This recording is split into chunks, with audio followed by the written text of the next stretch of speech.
When I hear Matthew McConaughey's name, I think of many classic movies, memorable quotes, a unique style, the acceptance speech from the Grammys, to even Texas football, and now Greenlights. Matthew McConaughey's book, Greenlights, gives a glimpse to the road Matthew took to become the man he is today, with all the green lights to the reds, offering some wisdom. In this video, I will give a light breakdown to the book, but mostly cover some of the wisdom that I took away from the book that hopefully can be helpful for you. When it comes to the book, Greenlights was released just after the lockdown on October 20th, 2020. And since then has sold over 6 million copies. To write this book, he tapped into all of his old journals, mapping together the first 50 years of his life, displaying it in an entertaining, inspiring way. The design even resembles a journal, with little quotes he calls bumper stickers scattered throughout the whole story, plus meaningful passages that are here and there with pictures that play to each chapter's theme. Greenlights is broken down into 8 parts, or 8 longer styled chapters. Starting at his adolescence, telling the stories of his childhood, where he learned from his siblings and parents, to the exploring phases of his life, where he found his frequency, to his movie career, all the way to the family he helped begin. All of it sums up to Greenlights, and that is just a glimpse of what this book has to hold. And instead, like I talked about, instead of a review or even more of a breakdown, here are some of my takeaways that I had from this book. First one is the most obvious. I mean, you don't even need to open the book to read it. All you need to do is flip it to the back side where it says, "Just keep living." I would argue the whole theme of this book rests on this pillar, living. L-I-V-I-N, with no G, as he puts it. Living is a verb. Reading this book has really shown that in Matthew's first 50 years of life, he has really lived. And I mean really lived a life that takes a lot of courage to do. This was seen throughout the book, whether at the beginning where he pivoted, going away from his aspirations of being a lawyer to chasing his dreams of being an actor, or pivoting on his highly successful, lucrative rom-com career and trying something more fulfilling, or him flat out just traveling to many remote places like the Amazon River where he knows nobody. He just made decisions and wasn't scared to live. It's very clear throughout this book that he's not scared to test himself, which in turn helps him understand the whole world around him and himself even better. And I think this is something we all can get a lot better at, is having more courage to actually live. For me in my life, I would say the past couple years, I have been pretty timid and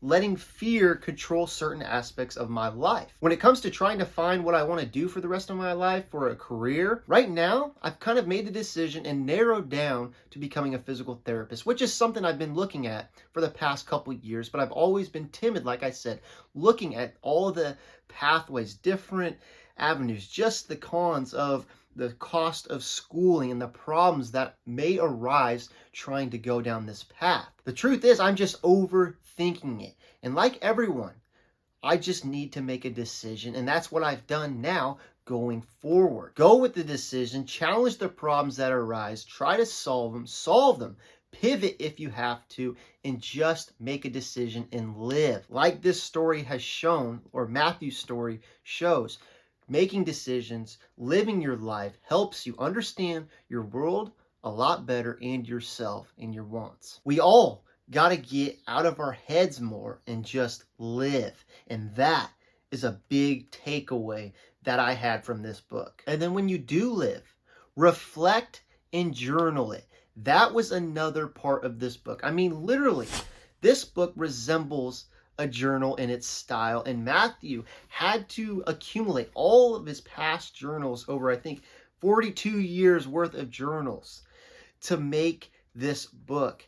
And it just plays to the simple fact of the theme, or my other takeaway. There's a real value in reflection and journaling more often. Around the beginning of the book, Matthew talked about how after high schoolish, or maybe during high school, he went to study abroad in Australia. Just another, doing a study abroad can be scary for a lot of people and everyone, but there it comes back to it, just being not scared to get out of your comfort zone and live. But anyways, he did that, and it was one of his worst times of his life at the beginning. But through that difficult time, he later realized that it helped him become introspective like he'd never been before in his life, and it helped him find his frequency. He began to journal more and come to grasp with what he wanted his life to look like.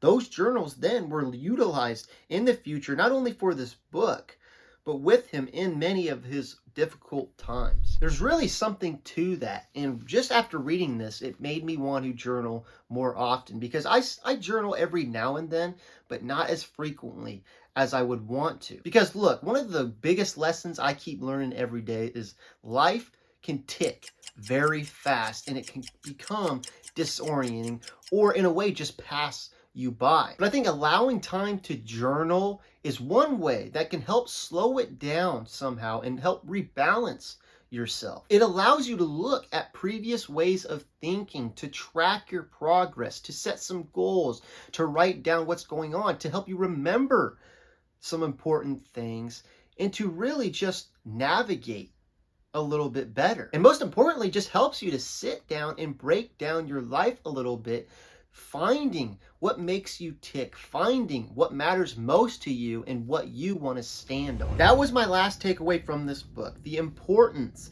of having morals and individual things you believe in.